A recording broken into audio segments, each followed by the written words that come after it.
दिल्ली का रहने वाला एक 19 साल का लड़का कार्तिक, जो शाम के 6 बजे अपने ट्यूशन खत्म होने के बाद अपने एरिया के एक पार्क में घूम रहा होता है। तभी चलते चलते उसकी टक्कर एक लड़के से हो जाती है और इसी टक्कर की वजह से उसकी दूसरे लड़के के साथ थोड़ी नोकझोंक हो जाती है, छोटी मोटी लड़ाई। इसके बाद अगले दिन ऋतिक अपने दो दोस्तों सोनू और प्रसाद के साथ बाइक पे कहीं जा रहा होता है। तभी उनकी बाइक को रास्ते में 3 मुस्लिम लड़के रोकते हैं, शाहरुख, शोएब और मासूम। और उनमें से शाहरुख बोलता है कि कल तुमने पार्क में मेरे भाई को क्यों मारा था। और ये बोलने के अगले पल ही शाहरुख चाकू से 3 लड़कों पे हमला कर देता है। इस अटैक में सोनू और प्रशांत की तो जान बच जाती है, लेकिन उन्हें बहुत बुरी तरीके से चोट आई होती है। बट ऋतिक की वो 3 मुस्लिम लड़के चाकू मार के हत्या कर देते हैं। और ये तो बस एक सिंगल केस है, इसकी तरह आपको हजारों केस सोशल मीडिया पर देखने को मिलते होंगे। कभी किसी मुस्लिम लड़के ने एक हिंदू लड़की पे 60 चाकुओं से मार के उसकी जान ले ली, तो कभी किसी मुस्लिम लड़के ने एक हिंदू लड़की को 30 टुकड़ों में काट के फेंक दिया। इन सब के बीच में एक सवाल आता है कि क्यों हर बार ये मुस्लिम लोग ही ऐसे काम करते हैं। और इतना सब होने के बाद भी कुछ सो कॉल्ड सेक्युलर लोग भाईचारे की बात करते हैं। इस पॉइंट ऑफ टाइम पे अगर आप मेरी बातों से एग्री कर रहे हो, मेरी बातों को सच मान रहे हो, तो कांग्रेचुलेशन, आपको मैनिपुलेट करना बहुत ज्यादा आसान है। आपको एक और कहानी सुनाता हूँ। एक रिक्शा ड्राइवर अपनी बेटी को बिठा के रिक्शा चला रहा होता है।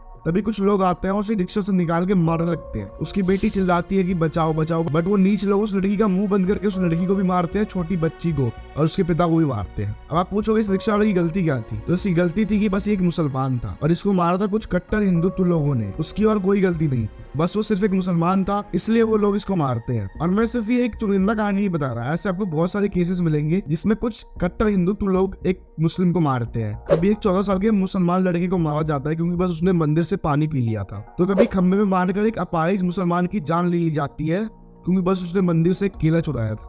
आपको ये स्टोरीज कभी नहीं बताई जाएंगी, आपको बताई जाएंगी Shraddha murder case, Aftab murder case, ऐसी स्टोरीज आपको बताई जाएंगी। ऐसे केसेस बताए जाएंगे जिसमें हिंदू विक्टिम बने हैं। सिर्फ आपको एक तरफ ही कहानी सुनाई जाएगी और यही सब केस दिखा के आपके मन में मुस्लिम कम्युनिटी के खिलाफ हेट भरा जाएगा कि देखो ये मुस्लिम तो कितने कट्टर लोग हैं, जिहादी लोग हैं, हर छोटी छोटी बात पे किसी का मर्डर कर देते हैं। आपको ये शो किया जाएगा, बस कुछ चुनिंदा केसेस दिखा के आपको पूरी मुस्लिम कम्युनिटी के बारे में उल्टा कहा जाएगा। और आज की वीडियो में मैं कुछ ऐसी बेसलेस आर्गुमेंट्स का आंसर दूंगा जिसे कुछ कट्टर हिंदूस मुस्लिम कम्युनिटी को बदनाम करने के लिए यूज करते हैं। सब जिहाद आज समय है इस्लाम के खिलाफ, इस्लाम के जिहाद के खिलाफ पूरी धरती को एकजुट करने का।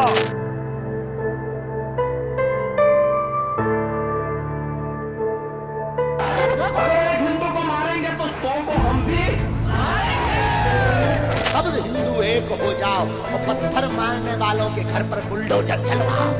हिंदू अलग संस्कृति है, मुस्लिम अलग संस्कृति है, दोनों एक साथ नहीं रह सकती।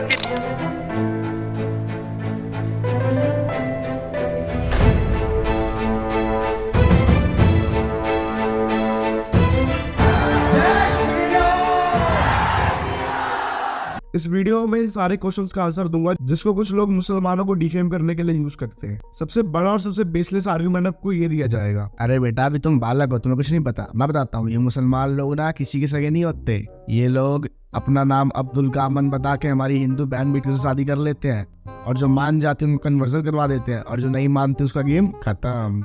अंदर की बात है, बताना मत किसी को।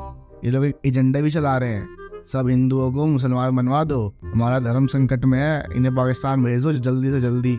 बता रहा हूँ मैं। लव जिहाद, जिस पर अगर आप थोड़ा सा भी सर्च करके देखोगे तो आपको पता चलेगा कितना बेसलेस आर्गुमेंट। जब भी इक्का दुक्का ऐसा केस आता है जिसमें एक मुसलमान लड़के का हिंदू लड़की से अफेयर होता है तो इसको कुछ लोग हद से ज्यादा ग्लोरीफाई करते हैं। टीवी चैनलों पे हर बार यही न्यूज दिखाई जाती है और कुछ राइटिस्ट वाइटी चैनल्स भी बस एक केस को लेकर 10-15 वीडियो बना देंगे कि देखो ये मुसलमानों ने तो ऐसा कर दिया वैसा कर दिया। ये लोग हिंदुओं को हर बार टारगेट करते हैं, लव जिहाद, कन्वर्जन एक्सेट्रा एक्सेट्रा, ये सारी टर्म्स बोल के आपको मैनिपुलेट कर देते हैं। अब मैं आपको थोड़ा मैनिपुलेट करता हूँ। यह है तरन्नुम अलियास, जिसको एक हिंदू लड़का अपने प्यार में फंसाता है और ये बिना बताए कि ऑलरेडी इसकी एक बीवी है। बट जब अलियास हिना इस लड़के को शादी के लिए फोर्स करती है तो ये अपने 3 दोस्तों के साथ मिलकर इस लड़की को जान से मार देता है। एक और केस जिसमें एक 32 साल की मुसलमान लड़की ने लाइव फेसबुक पर आकर सुसाइड कर लिया। पता है क्यों? क्योंकि उसका हिंदू पति हेमंत पटेल उसको 4 साल से मार रहा था, हरास कर रहा था। और सिर्फ यही नहीं, आपको ऐसे बहुत सारे केसेस मिल जाएंगे जिसमें मुस्लिम्स विक्टिम बने हैं। बट क्या मैं यहाँ पे ये कहना चाहता हूँ कि 4 हिंदू लड़कों ने अगर 4 मुसलमान लड़कियों के साथ बुरा किया तो सारे हिंदू गलत हो गए? बिल्कुल भी नहीं। बट कुछ राइटिस्ट लोग यही करते हैं, ये लोग बस 4 ऐसे केसेस दिखाएंगे जिसमें हिंदू विक्टिम बने हैं और बोल देंगे खुलेआम कि सारे मुसलमान बेकार होते हैं। और क्योंकि आपको दूसरी तरफ के केस पता नहीं है इसलिए आप इनकी बातों पे यकीन कर लोगे। दूसरा और काफी बड़ा मुस्लिम के खिलाफ एक आर्गुमेंट दिया जाता है ये, अरे बेटा ये लव जिहाद वाली बात पे तो हमें भी थोड़ी शंका थी, बट एक बात पे कंफर्म है हम, ये मुल्ले 10-10 बच्चे करते हैं, 4-4 बीवियां रखते हैं और हमारे हिंदू भाइयों को रिसोर्सेज खा जाते हैं। और कभी कभी तो शादी की लड़की नहीं मिलती ना तो अपनी बहनों से शादी कर लेते हैं। बता रहा हूँ, बहुत नीच लोग होते हैं ये।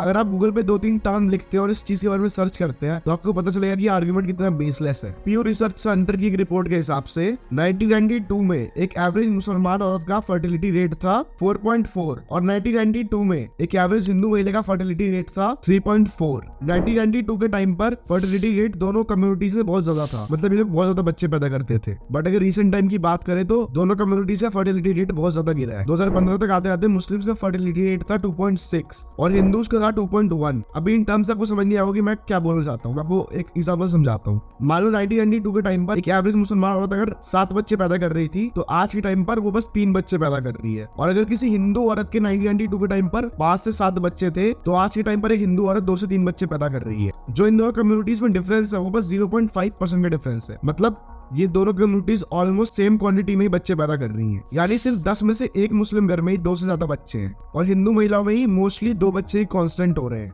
बट अगर आप इस 0.5% की वजह से भी पूरे मुस्लिम कौम को गाली दे रहे हैं तो माफ करना, बट यू आर अंधभक्त। और बात करें एक से ज्यादा बीवी रखने की तो आप दृष्टि IAS की ये रिपोर्ट देखिए जिसमें बताया गया कि किस धर्म से कितने % लोगों की एक से ज्यादा बीवियां है। इसमें सबसे ऊपर है क्रिश्चियन जिसमें से 100 में से 2.1% लोगों के पास ही एक से ज्यादा बीवी है। इसके बाद आते हैं मुस्लिम्स जिनमें 1.9% लोगों के पास ही एक से ज्यादा बीवी है। और लास्ट में आते हैं हिंदूज जिनमें 1.3% लोगों के पास ही एक से ज्यादा बीवी है। मतलब ऑलमोस्ट हर धर्म में वही 1% लोगों के पास ही एक से ज्यादा बीवी है। और अगर आपको फिर भी इस रिपोर्ट पे यकीन नहीं है तो आप अपने मोहल्ले में जाना और देखना कितने मुस्लिम घरों में एक से ज्यादा बीवी है कि 2 या 3 से ज्यादा बच्चे हैं। मुश्किल से आपको किसी 100 घर में से 1 से 2 घर में आपको ये चीज देखने को मिलेगी। अब इसी बीच कुछ छपरी लोग एक आर्गुमेंट देते हैं कि मुसलमान तो अपनी कजिन्स में शादी करते हैं। देखो कितने गिराने लोग होते हैं, ये अपनी बहनों से शादी कर लेते हैं। देखो इंडिया के नॉर्थ पार्ट के हिंदूज आर्यन कल्चर फॉलो करते हैं जिसमें कजन मैरिज कॉमन नहीं है। बट वही अगर आप साउथर्न पार्ट में जाओगे वहीं पर हिंदू लोग ही अपनी कजन से शादी करते हैं और ये चीज साउथ में बहुत कॉमन चीज है कि अपनी कजन से शादी करना। और इस चीज के आपको बहुत से एग्जांपल्स मिलेंगे जिसमें साउथ के हिंदूज ने अपनी कजन से शादी करी है। कुछ फेमस सेलिब्रिटीज ने भी ये चीज करी है, जैसे सूर्या एक्टर ने अपनी कजन से शादी करी है, जूनियर NTR के दादाजी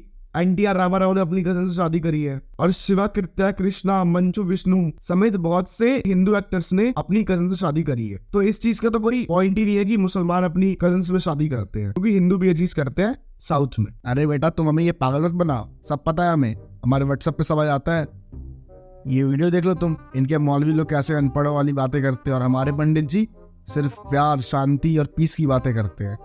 और ये तो तुम अकेले में, तो इसलिए बता दे रहा हूँ मैं, वरना ये टोपी वाले इतने कट्टर होते हैं ना, छोटी छोटी बातों पे मर्डर मार देते हैं। हमारे वो हिंदू भाई कन्हैया लाल को देख लो, बता रहा हूँ मैं, ये टोपी वाले भरोसे के लायक नहीं है। यहाँ पर ही वही चीज अप्लाई होती है कि लोग एक पक्ष की बातें सुनकर दूसरे पक्ष को अंधाधुंध गालियां देते हैं। आपको बस कन्हैया लाल का केस बताया जाएगा जिसमें उसने अल्लाह के खिलाफ कुछ बोला था, उसे जान से मार दिया गया। एक और केस सुनो, खालिद, एक 17 साल का लड़का जिसको 4 हिंदुओं ने जला दिया, वो भी किस लिए? क्योंकि उसने जय श्री राम बोला नहीं। सोच सकते हो कितने ये लोग कट्टर हो चुके हैं कि एक लड़की को जला दिया बस क्योंकि उसने जय श्री राम नहीं बोला। और सिर्फ यही नहीं, इस चीज से आपको हजारों केसेस मिलेंगे जिसमें मुसलमानों ने जय श्री राम नहीं बोला तो उन्हें मार दिया गया, जला दिया गया। एक नहीं, लिटरली बहुत ज्यादा केसेस हैं इस चीज के। ये वीडियो देखिए जिसमें ये छपरी आदमी प्रभु श्री राम का नाम लेके कैसे एक मुस्लिम को मान रहे हैं। और जिन राम जी को मर्यादा पुरुषोत्तम राम कहा गया, जिन्होंने अपने पूरी जिंदगी में यही सिखाया कि वे स्त्रियों की इज्जत करनी चाहिए, जिन्होंने एक स्त्री की इज्जत के लिए रामायण जैसा युद्ध कर दिया, उनका नाम लेकर ये नीच लोग एक औरत को भी मार रहे हैं क्योंकि वो मुस्लिम है। जिससे पता चलता है कि छपरी नीच लोग बस मारपीट करने के लिए हिंदू बनते हैं। एक और वीडियो जिसमें एक हिंदू लड़का मुसलमानों के ग्रुप के बीच में जाके ये बोलता है कि अगर तूने जय श्री राम नहीं बोला तो मैं तेरा गला काट दूंगा। और वहीं अगर इन दोनों पक्षों में लड़ाई हो जाती, ये 4 मुस्लिम लोग अगर इस लड़के को थप्पड़ मार देते तो आपको क्या सुनने को मिलता? ये तो देखिए कैसे 4 मुसलमानों ने मिलकर मारा एक नाबालिग मासूम हिंदू लड़के को। क्या? और सूत्रों से खबर आ रही है कि उसको बस इसलिए मारा गया क्योंकि उसने मुसलमानों को जय श्री राम बोलने के लिए कहा था। तो क्या हुआ? उसने बोला था कि अगर मुसलमान जय श्री राम नहीं बोलेगा तो उनको गला काट देगा। इससे क्या फर्क पड़ता? मेरी योगी से गुजारिश है कि इन पीसफुल कम्युनिटी वालों के लिए पाकिस्तान में जाने का बंदोबस्त करे। धन्यवाद। अब मैं इस चीज से बिल्कुल नहीं कहना चाहता कि हिंदू वायलेंस सही है या मुस्लिम वायलेंस सही है। अगर कोई मुस्लिम ग्रुप किसी अमन को मारता है तब भी मुझे उतना ही दुख होगा जितना कोई अगर हिंदू ग्रुप किसी अब्दुल को मारेगा। बट यहाँ पे लोग क्या करते हैं, एक मुस्लिम ने एक हिंदू को मारा तो सारे मुस्लिम खराब, एक हिंदू ने एक मुस्लिम को मारा तो सारे हिंदू खराब। और इसी आग में घी डालने का काम करते हैं ये डोंगी बाबा और मौलवी लोग, जिन्हें धर्म का रत्ती भर ज्ञान नहीं होगा बट बातें सुनो इनकी। गौमूत्र जो है, मैं कैंसर की पेशेंट, मैंने गौमूत्र से और पंचगव्य से बनी औषधियों से अपने को ठीक किया, अपना कैंसर ठीक किया है। आप कह रही हैं कि गौमूत्र खाने से आपका कैंसर चला गया? हाँ, गौमूत्र। बट एक चीज इन्हें बहुत अच्छे से आती है और वो है दो कम्युनिटीज के बीच में नफरत फैलाना। He's terrorizing the terrorist. If he's terrorizing America, the terrorist, biggest terrorist, I'm with him. Every Muslim should be a terrorist. The thing is that if he's terrorizing a terrorist, he's following Islam. आज बजरंग दल को तालिबान को copy करना पड़ेगा। जो काम ISIS करता है उस तरह का काम आरएसएस को करना पड़ेगा। और जो हमारे ऋषि मुनि महात्मा हैं, जो संत समाज हैं, उन्हें वही काम करना पड़ेगा जो तबलीगी जमात करती है और जमीयते उलमाए हिंद करती है। तो मेरी राय में तो ढोंगी बाबों से दूर ही रहिए, क्योंकि ये भी आपका माइंड वॉश ही कर रहे हैं। बट यहाँ पे मैं सबकी बात नहीं कर रहा, कुछ अच्छे धर्म ज्ञानी भी होते हैं। बट क्या कभी आपने सोचा है कि हर बार आपको ऐसे केसेस क्यों दिखाए जाते हैं जिसमें हिंदूज विक्टिम है और मुस्लिम कल्प्रेट? आपको श्रद्धा और अफ्ताब के केस तो दिखाए जाएंगे, लेकिन आपको अलियास और हेमंत पटेल के केस नहीं दिखाए जाएंगे। पता है क्यों?